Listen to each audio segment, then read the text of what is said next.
Di situ kami berdua heran, karena mereka berempat, bukan bertiga seperti yang kami kira. Orang yang keempatnya adalah ya si Mbak Madura itu.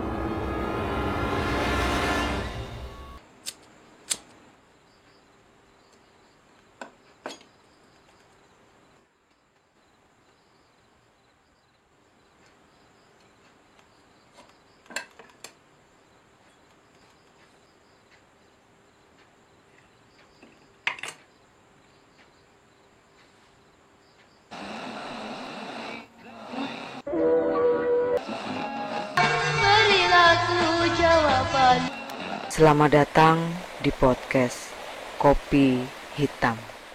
Terima kasih buat kalian yang tetap setia mendengarkan cerita-cerita saya. Kali ini, untuk pertama kalinya, saya akan menceritakan pengalaman pribadi saya. Ini pengalaman yang saya alami di sekitar tahun 98. Saat saya menempuh pendidikan di Yogyakarta. Pengalaman saya ini saya beri judul Rumah Kos di Jogja. Oke, saya akan memulai cerita saya. Tahun 98, saya menempuh pendidikan fotografi di Yogyakarta. 3 bulan pertama, saya menempati kamar kos di daerah Perempatan Tungkak, antara Jalan Taman Siswa dan Jalan Kolonel Sugiono. Kamarnya kecil, ukuran 2x2,5 meter.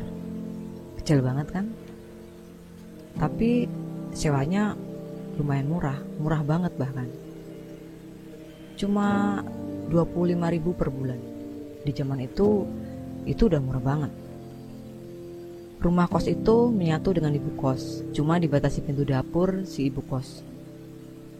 Kamar-kamarnya ada 6, 2 di bawah dan 4 di lantai 2. Kamar mandi, tempat cuci, dapur dan ruang tamu ada di bawah. Lantai bawah dihuni saya dan salah satu teman dari Wonosobo. Sementara lantai atas dihuni satu teman dari Madura, satu teman dari Jawa Barat, satu dari Wonosobo. Dia ini tetangganya teman yang ada di sebelah saya, di kamar sebelah saya. Dan satu lagi dari Lampung, sama seperti saya, cuman dia dari Kecamatan Pringsewu. Dari ke-6 penghuni tadi, cuma mbak yang dari Madura yang penghuni lama. Sisanya penghuni baru, sama seperti saya. Awal-awal tinggal di sana, kami nggak menyadari kalau ada yang salah dengan kos-kosan itu. Sering tengah malam saya mendengar suara orang mandi atau mencuci. Saya pikir itu teman-teman saya. Maklum, Jogja kan kota yang gak pernah mati. Jadi wajar kalau malam-malam mereka masih beraktivitas, pikir saya waktu itu. Masuk bulan kedua, satu-satunya teman di kamar bawah gak pernah lagi tidur di bawah. Kalau malam, dia pindah ke lantai atas, tidur sekamar dengan tetangganya itu. Sejak itu, saya sendirian di kamar bawah. Saya itu tipe orang yang pasif dalam pergaulan. Jadi jarang banget ngobrol dengan teman satu kos. Jadi soal suara-suara yang saya dengar tengah malam itu gak pernah keluar. Suatu ketika pas hari Minggu, kami semua lengkap ada di kos. Teman yang dari Jawa Barat itu bikin acara masak-masak. Dia lagi nyobain resep-resep masakan. Kebetulan dia hobi banget memasak. Akhirnya kami semua membantu dia masak, terus makan bersama di bawah, di ruang tamu. Di tengah obrolan, saya menyinggung soal aktivitas teman-teman saya di malam hari. Tapi anehnya, mereka gak ada yang ngerasa ngelakuin itu. Justru mereka yang menuduh saya yang ngelakuin semua itu. Karena saya dikenal tukang begadang. Setelah hari itu, kami masing-masing menyimpan rasa ketakutan masing-masing. Kami berpikir, siapa sebenarnya yang suka mandi dan nyuci baju tengah malam itu. Dan tentu aja yang paling ngerasa terteror itu saya, karena saya sendirian tidur di bawah. Apalagi pintu kamar saya selalu terbuka siang malam, kecuali kalau lagi ganti baju. Maklum, kamar saya kan kecil dan gak ada jendelanya. Gak kebayang kan panasnya kalau pintunya ditutup. Biasanya saya tidur di lantai dengan posisi kepala di depan pintu, supaya bisa dapat angin segar. Tapi sejak obrolan kami siang itu, saya mulai mengunci pintu kamar kalau malam hari, dan tidur di atas dipan dengan risiko kegerahan. Suara-suara itu masih sering saya dengar. Kalau biasanya cuman suara orang nyuci baju sama mandi, makin kesini suara orang masak juga sering kami dengar. Suatu hari kami memberanikan diri bertanya ke ibu kos perihal suara-suara itu. Tapi ibu kos nggak bisa ngasih penjelasan yang jelas penyebab pastinya apa. Seluruh penghuni kos mulai ketakutan, kecuali mbak dari Madura. Dia masih sering pulang malam. Sementara yang lain kalau terpaksa ada agenda malam, milih tidur di kos teman daripada harus pulang. Jam 9 malam, seluruh penghuni kos nggak ada yang berani keluar rumah. Di lantai atas, tiap malam kelima teman saya tidur berkumpul dalam satu kamar. Kamar yang paling besar milik Mbak Madura itu. Karena mereka takut tidur sendirian. Sementara saya masih bertahan sendirian di bawah.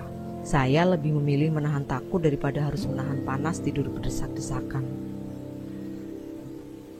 Suatu malam, menurut cerita mereka, sekitar jam 10-an, mereka mendengar suara langkah berat menuju kamar yang mereka tiduri, yang posisinya berada paling ujung. Menurut mereka, suaranya kayak orang yang berbobot lebih dari 100 kilo. Langkah kaki itu berhenti tepat di depan pintu kamar tempat mereka tidur. Di dalam, mereka berpelukan ketakutan. Beberapa saat, suara langkah itu terdengar berbalik arah dan menjauh. Si Mbak Madura yang paling tua di antara kami memberanikan diri mengintip, penasaran dengan sosok seperti apa yang memiliki suara langkah seberat itu. Lalu yang lain ikut-ikutan mengintip.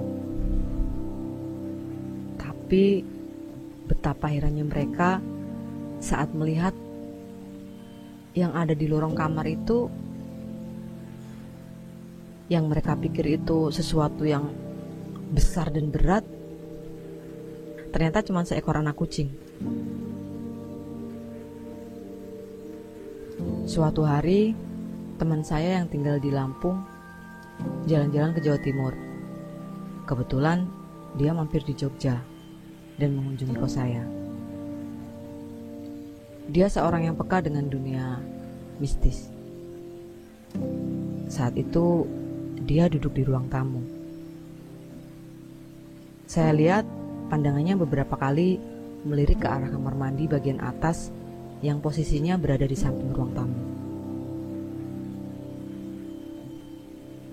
Lalu saya tanya, "Kamu kenapa sih?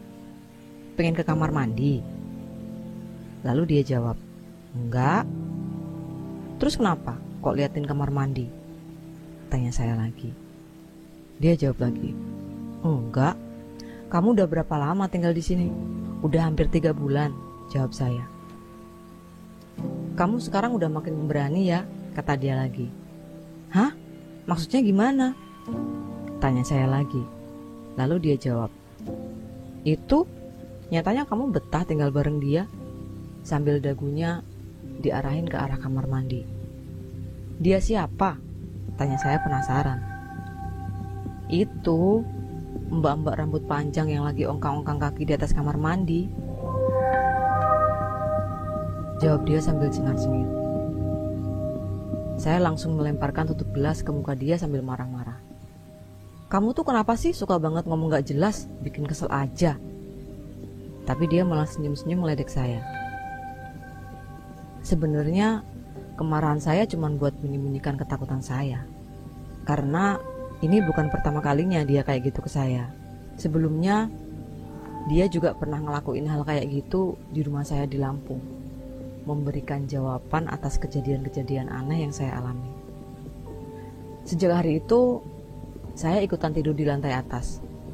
Tapi biar gak terlalu sesak, kami membagi kelompok tidur. Satu kamar diisi orang 3. Jadi tiap malam, kami tidur satu kamar 3 orang di kamar yang bersebelahan. Suatu hari, kakak perempuan saya yang kuliah di Semarang berencana berlibur ke Jogja. Dia memutuskan menginap di kos saya. Atas saran teman-teman, saya nggak boleh memberitahukan ke mbak saya itu soal kehororan kos kami. Jadi pas mbak saya datang, dia saya suruh tidur di kamar saya. Sementara saya tidur di lantai atas bareng teman-teman saya. Karena menurut kami, kalau nggak tahu, pasti nggak akan takut. Mbak saya nggak keberatan tidur sendirian di bawah. Apalagi tahu betapa sempitnya kamar saya. Sementara kami di atas seperti biasa tidur berdesakan dan udah terlelap dari jam 9 malam. Paginya saya diomelin sama mbak. Katanya, kalian di atas ngapain aja sih? Tengah malam bukannya tidur malah bikin ribut. Aku sampai gak bisa tidur. Tentu aja saya kaget. Waduh, padahal kami kan tidur dari jam 9 malam. Tapi saya gak mau mbak saya ketakutan. Jadi saya jawab aja, biasalah, namanya juga tidur bareng, pasti banyakan ributnya daripada tidurnya. Terus dia ngomong lagi, ngobrol apa aja kok sampai kayak gitu suaranya? Emang ribut banget ya mbak? Banget. Emang kalian ngapain aja sih? Saya cuma ketawa, padahal dalam hati ketakutan. Setelah kami sama-sama udah di rumah, saya baru menceritakan soal ini ke mbak saya, dan dia kaget sekaligus jengkel. Ternyata dia diumpankan ke hantu. Menurut ceritanya, malam itu ada suara orang berlarian dan suara barang-barang dibanting dari lantai atas. Balik ke soal kos-kosan, makin hari kami makin gak betah tinggal di kos itu. Mulai sore kemana-mana kami bersama, kecuali kuliah, karena kami dari kampus yang berbeda-beda. Suatu hari selepas maghrib, seperti biasa, agenda kami cari makan di warung. 3 teman saya udah keluar dari sore. Seingat kami, di kos masih ada 3 orang. Saya, teman saya yang dari Wonosobo, dan si Mbak Madura. Lalu kami berdua naik ke atas, mau ngajak Mbak Madura buat keluar bareng. Tapi pintunya tertutup. Lalu dari luar kami panggil, "Mbak." Dia jawab, "Ya." "Mau cari makan gak?" Jawab dia. Tapi kami tungguin dari luar pintu kok gak keluar-keluar. Kami gak berani asal buka pintu, karena si Mbak Madura itu orangnya galak. Kami pikir dia sibuk, karena kan tugas kuliahnya banyak. Dia mahasiswa S2. Mungkin dia sampai gak sempat buka pintu. Lalu teman saya tanya lagi, "Kalau sibuk, tak beliin aja ya?" Dia jawab, "Ya." Lalu kami turun, terus menuju lorong pintu keluar. Pas di pintu lorong menuju keluar, kami berpapasan dengan teman-teman kami yang keluar dari sore. Di situ kami berdua heran, karena mereka berempat, bukan bertiga seperti yang kami kira. Orang yang keempatnya adalah ya si Mbak Madura itu. Ternyata sebelum maghrib, si Mbak Madura itu nyusul ketiga teman kami ke warung makan. Kami semua makin ketakutan. Lalu kami berenam naik ke atas buat memastikan siapa yang tadi kami ajak ngomong. Sampai di depan pintu, gak ada yang berani membuka pintu. Akhirnya si pemilik kamar yang buka pintu. Dan ternyata di dalam kamar itu kosong, gak ada siapa-siapa. Terus Siapa tadi yang kami ajak bicara? Wah, kami makin gak kuat tinggal di kos itu. Malam itu juga kami berenam berembuk. Dan akhirnya diputuskan besok paginya kami semua keluar dari kos itu.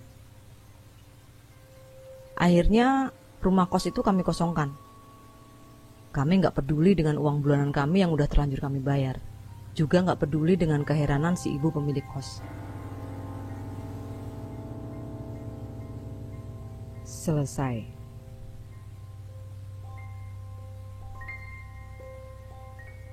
Sebenarnya pengalaman horor yang saya alami di kota Jogja bukan cuma satu sih. Masih ada beberapa cerita lagi. Tapi nanti lain kali kalau ada kesempatan akan saya ceritakan. Ya, memang Jogja selain terkenal dengan kota pelajar, juga terkenal dengan cerita hantunya. Seingat saya, dulu waktu tinggal di sana, hampir semua tempat kos teman-teman saya punya cerita hantunya masing-masing. Oke, cukup sekian dulu cerita saya kali ini. Jangan lupa subscribe bagi yang belum subscribe, nyalakan notifikasi, dan sampai jumpa di cerita selanjutnya.